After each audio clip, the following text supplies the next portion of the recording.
Dear Esther, I sometimes feel as if I've given birth to this island. Somewhere between the longitude and latitude, a split opened up, and it beached remotely here. No matter how hard I correlate, it remains a singularity, an alpha point in my life that refuses all hypothesis. I return each time leaving fresh markers that I hope, in the full glare of my hopelessness, will have blossomed into fresh insight in the interim.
There was once talk of a wind farm out here, away from the rage and the intolerance of the masses.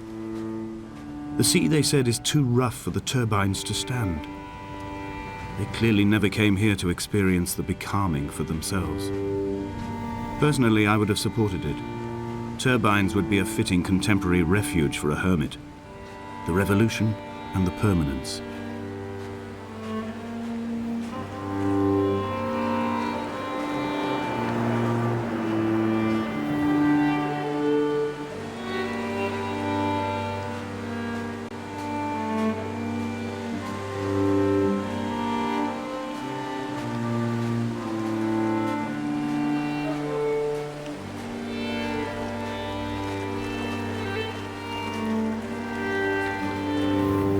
Dear Esther, I found myself to be as featureless as this ocean, as shallow and unoccupied as this bay, a listless wreck without identification.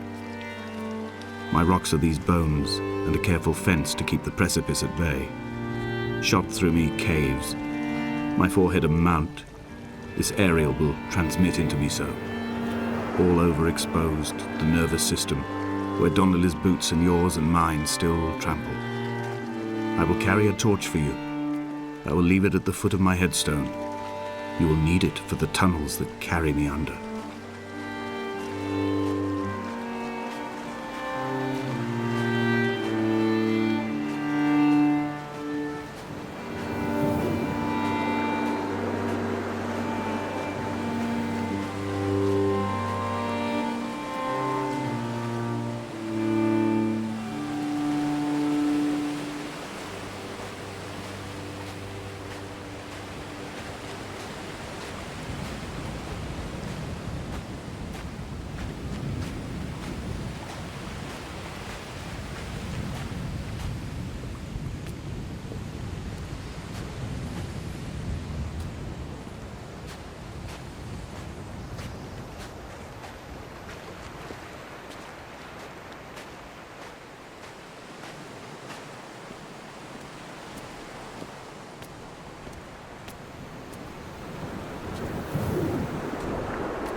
A wonderful sight. The moon cresting the junction between the cliff path and the stone circle. It cast a shadow of the ridge across the beach, all the world as if you had signed your name in untidy handwriting.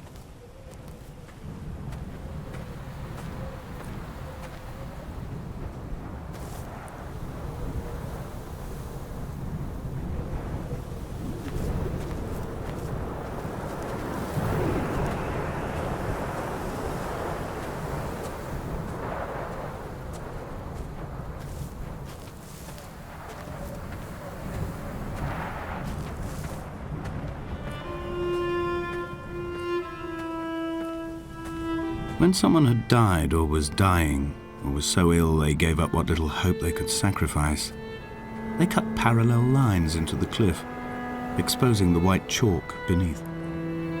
You could see them from the mainland or the fishing boats, and know to send aid or impose a cordon of protection, and wait a generation until whatever pestilence stalked the cliff paths died along with its hosts. My lines are just for this: to keep any would-be rescuers at bay. The infection is not simply of the flesh.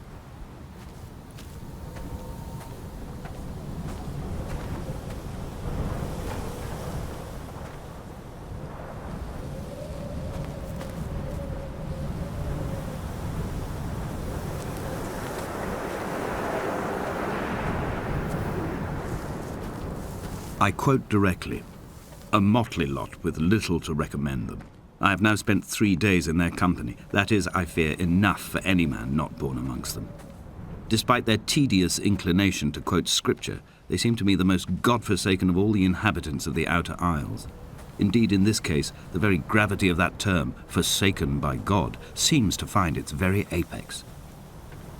It appears to me that Donnelly, too, found those who wander this shoreline to be adrift from any chance of redemption. Did he include himself in that, I wonder?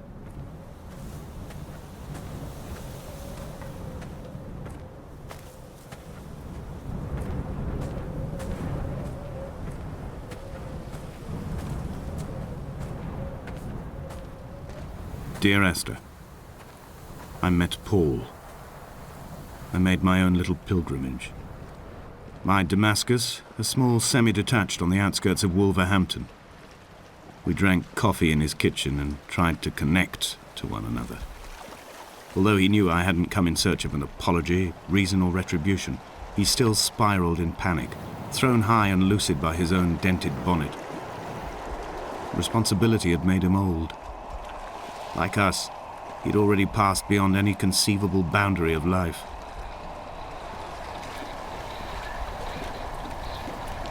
I would leave you presents outside your retreat, in this interim space between cliff and beach. I would leave you loaves and fishes, but the fish stocks have been depleted and I've run out of bread. I would row you back to your homeland in a bottomless boat, but I fear we would both be driven mad by the chatter of the sea creatures.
He still maintains he wasn't drunk, but tired. I can't make the judgment or the distinction anymore. I was drunk when I landed here, and tired too. I walked up the cliff path in near darkness and camped in the bay where the trawler lies beached.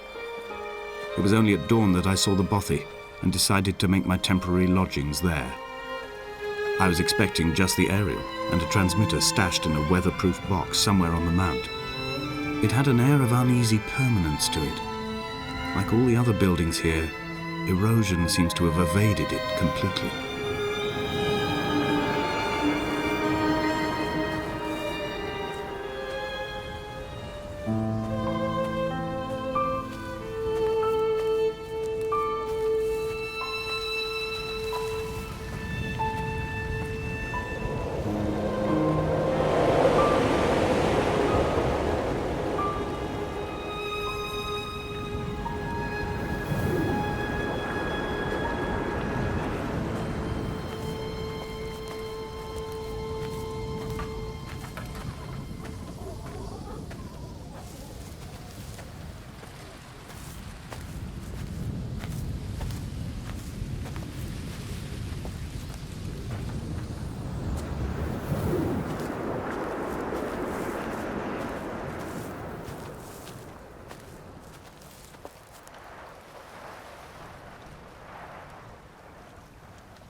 Dear Esther, I have now driven the stretch of the M5 between Exeter and Bristol over 21 times.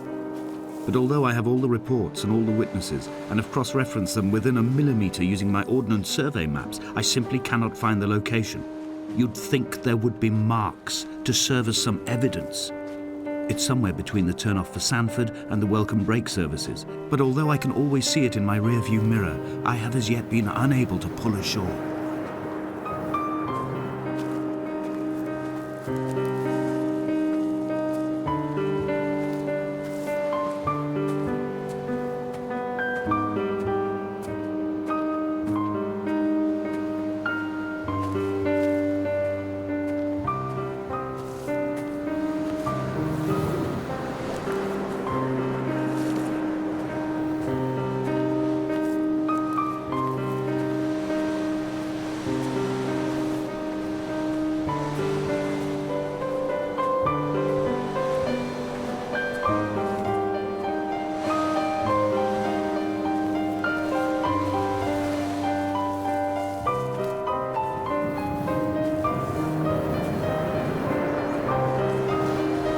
All night the boy has kept me lucid. I sat, when I was at the very edge of despair, when I thought I would never unlock the secret of the island, I sat at the edge and I watched the idiot boy blink through the night. He's mute and he's retarded and he has no thought in his metal head but to blink each wave and each minute aside until the morning comes and renders him blind as well as deaf-mute. In many ways, we have much in common.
There must be a hole in the bottom of the boat.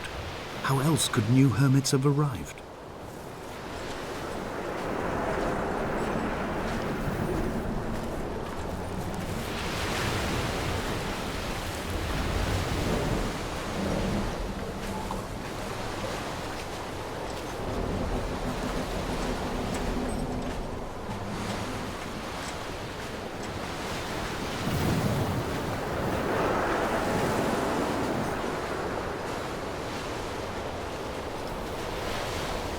I had kidney stones, and you visited me in the hospital.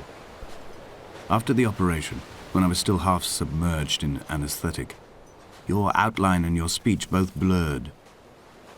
Now my stones have grown into an island and made their escape, and you have been rendered opaque by the car of a drunk.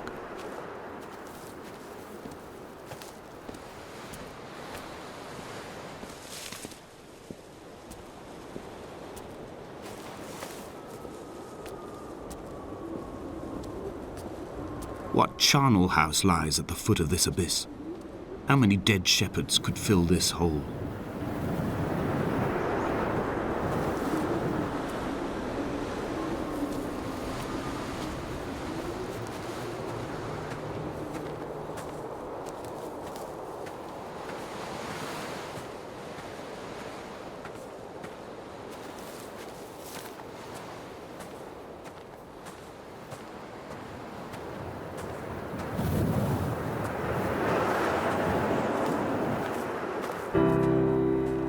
I've begun my ascent on the green slope of the western side. I've looked deep into the mountain from the shaft and understood that I must go up and then find the way under. I will stash the last vestiges of my civilization in the stone walls and work deeper from there. I'm drawn by the aerial and the cliff edge.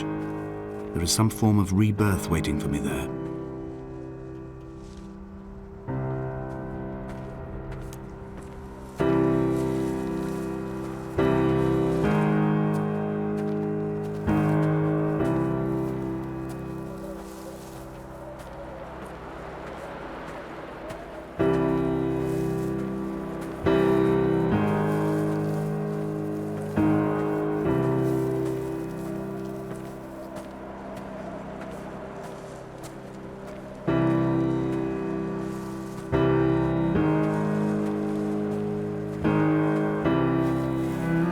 The bothy was constructed originally in the early 1700s.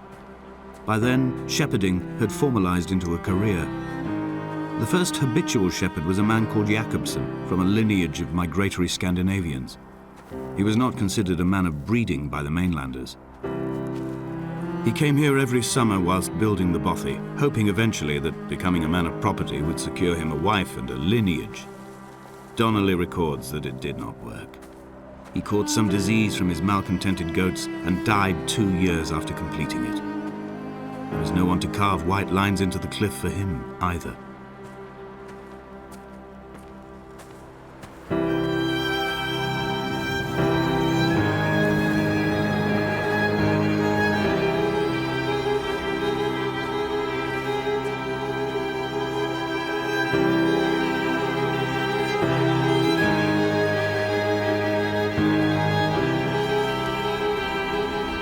Inventory. A trestle table we spread wallpaper on in our first home. A folding chair. I laughed at you for bringing camping in the lakes. I was uncomfortable later and you laughed then. This diary, the bed with the broken springs. Once asleep you have to remember not to dream. A change of clothes. Donnelly's book, stolen from Edinburgh Library on the way here. I will burn them all on the last morning and make an aerial of my own.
Jakobsen's ribcage, they told Donnelly, was deformed, the result of some birth defect or perhaps a traumatic injury as a child. Brittle and overblown it was, and desperately light. Perhaps it was this that finally did for him, unable to contain the shattering of his heart. In half-light, his skeleton a discarded prop, a false and calcified seabird.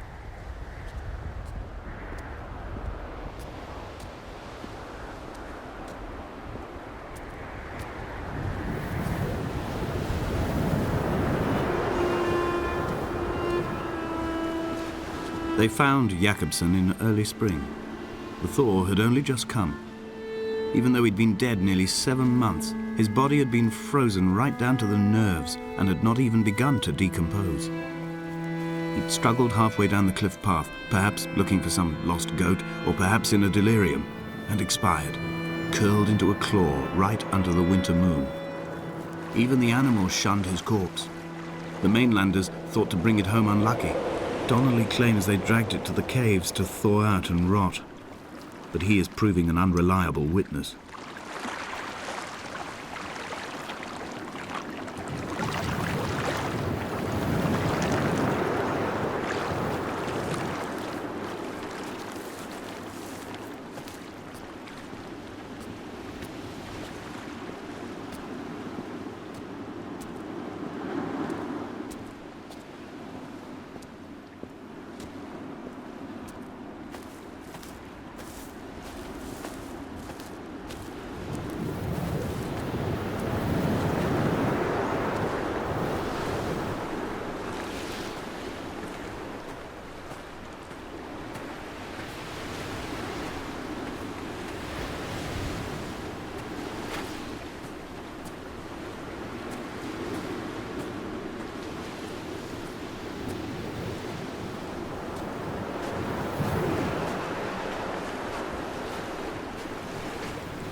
Climbing down to the caves, I slipped and fell and have injured my leg.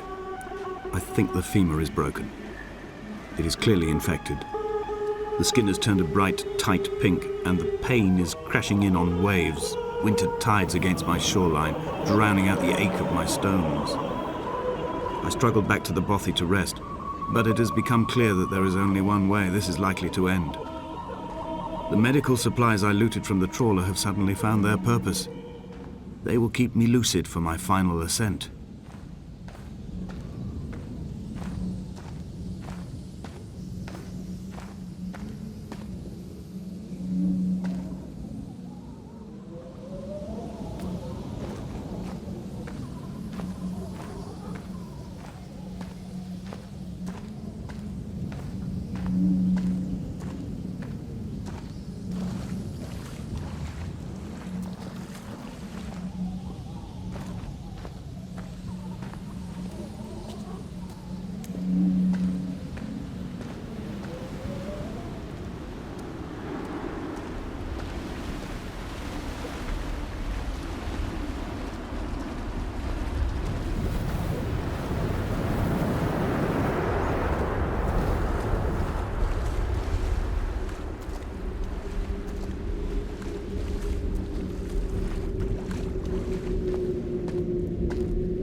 Did Jakobsen crawl this far?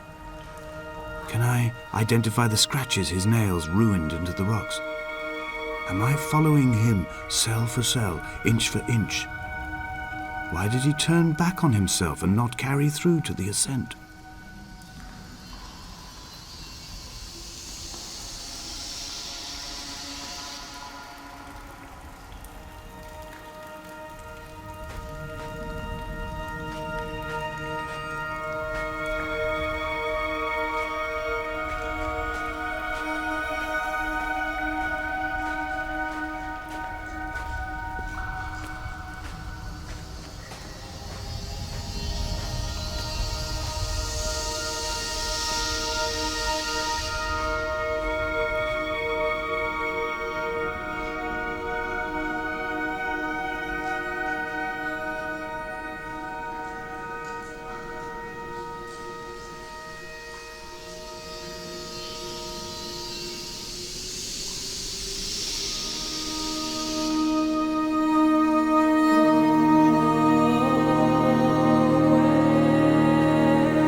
It was as if someone had taken the car and shaken it like a cocktail. The glove compartment had been opened and emptied with the ashtrays and the boot. It made for a crumpled museum, a shattered exhibition.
I'm traversing my own death throes. The infection in my leg is an oil rig that dredges black muck up from deep inside my bones. I swallow fistfuls of diazepam and paracetamol to stay conscious. The pain flows through me like an underground sea.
This cannot be the shaft they threw the goats into. It cannot be the landfill where the parts of your life that would not burn ended up. It cannot be the chimney that delivered you to the skies. It cannot be the place where you rained back down again to fertilize the soil and make small flowers in the rocks.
The moon over the Sanford Junction, headlights in your retinas. Donnelly drove a grey hatchback without a bottom. All the creatures of the tarmac rose to sing to him. All manner of symbols crudely scrawled across the cliff face of my unrest. My life reduced to an electrical diagram. All my gulls have taken flight. They will no longer roost on these outcrops. The lure of the moon over the Sanford Junction is too strong.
Dear Esther, I find each step harder and heavier. I drag Donnelly's corpse on my back across these rocks, and all I hear are his whispers of guilt, his reminders, his burnt letters, his neatly folded clothes. He tells me I was not drunk at all.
There were chemical stains on the tarmac, the leak of air conditioning, brake fluid and petrol. He kept sniffing at his fingers as he sat by the roadside, waiting as if he couldn't quite understand or recognize their smell. He said he'd been travelling back from a sales conference in Exeter. He'd stopped for farewell drinks earlier, but had kept a careful eye on his intake. You could hear the sirens above the idling traffic.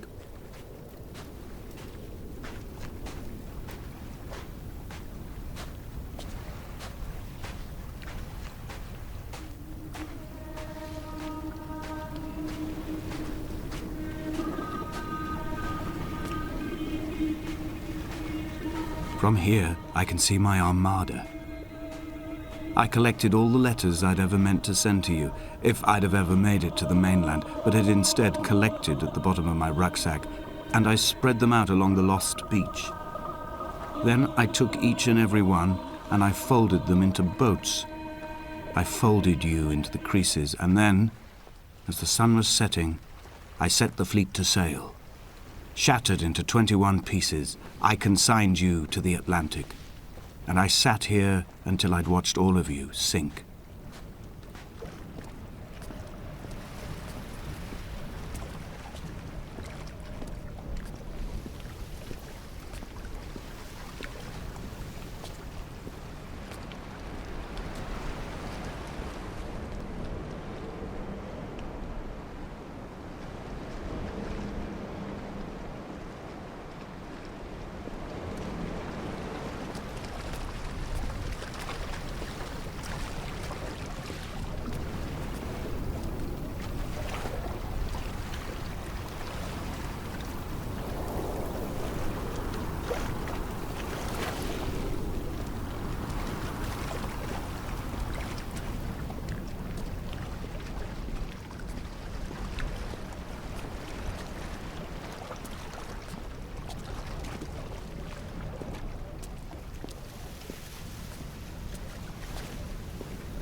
I will drag my leg behind me. I will drag it like a crumpled hatchback, tires blown and sparking across the dimming lights of my vision. I'm running out of painkillers and am following the flicker of the moon home. When Paul keeled over dead on the road to Damascus, they restarted his heart with the jump leads from a crumpled hatchback. It took 21 attempts to convince it to wake up.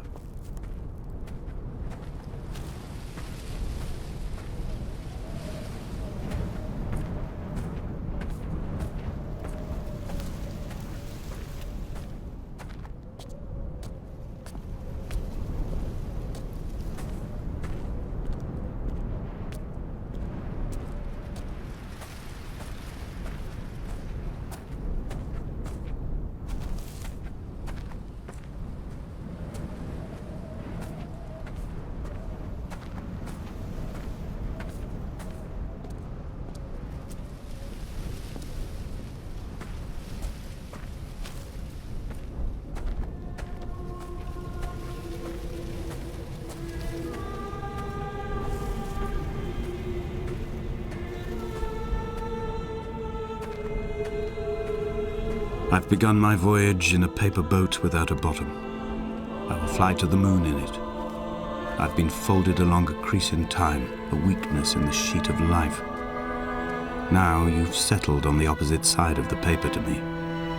I can see your traces in the ink that soaks through the fiber, the pulped vegetation. When we become waterlogged and the cage disintegrates, we will intermingle. When this paper aeroplane leaves the cliff edge and carves parallel vapor trails in the dark, we will come together.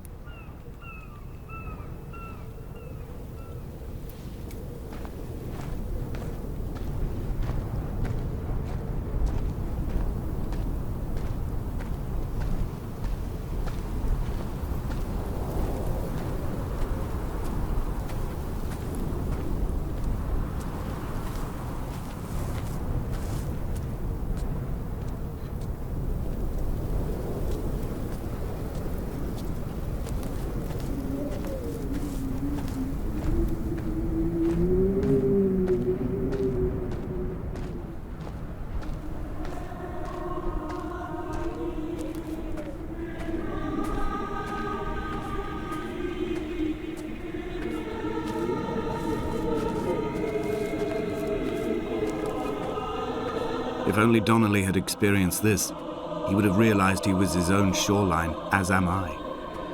Just as I am becoming this island, so he became his syphilis, retreating into the burning synapses, the stones, the infection.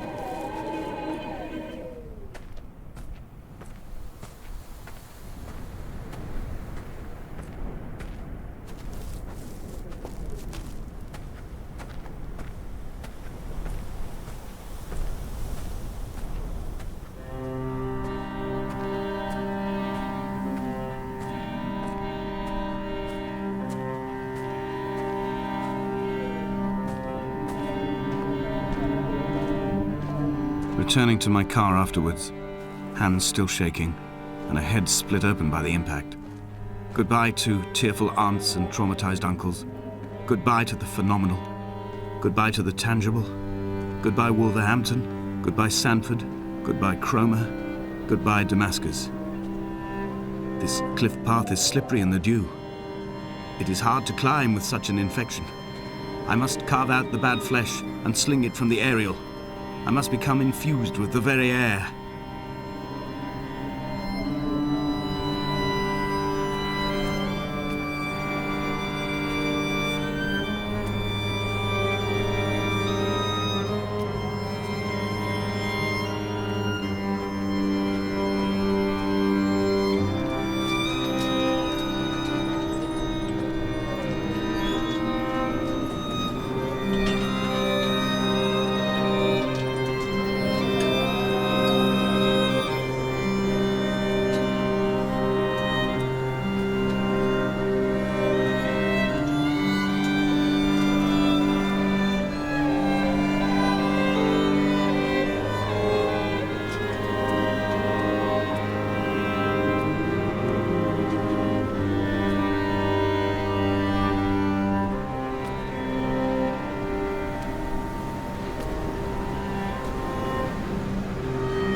He was not drunk, Esther.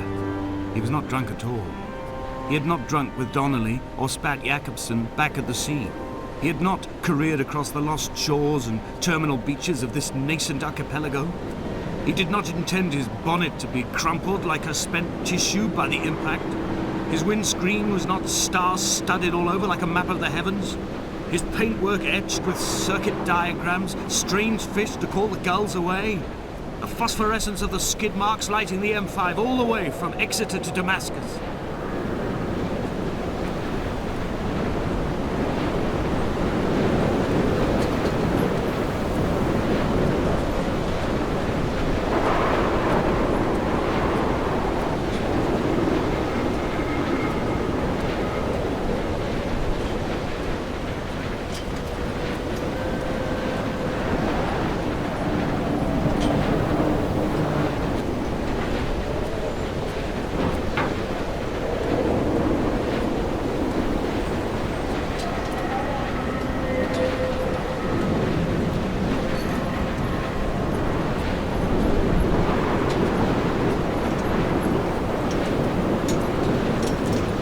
I am the Ariel.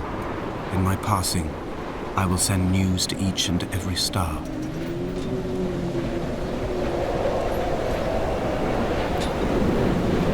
Dear Esther, I have burnt my belongings, my books, this death certificate. Mine will be written all across this island. Who was Jacobson? Who remembers him? Donnelly has written of him, but who was Donnelly? Who remembers him? I have painted, carved, hewn, scored into this space all that I could draw from him. There will be another to these shores to remember me. I will rise from the ocean like an island without bottom, come together like a stone, become an aerial, a beacon that they will not forget you. We have always been drawn here. One day the gulls will return and nest in our bones and our history. I will look to my left and see Esther Donnelly flying beside me. I will look to my right and see Paul Jakobsen flying beside me. They will leave white lines carved into the air to reach the mainland, where help will be sent.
Come back.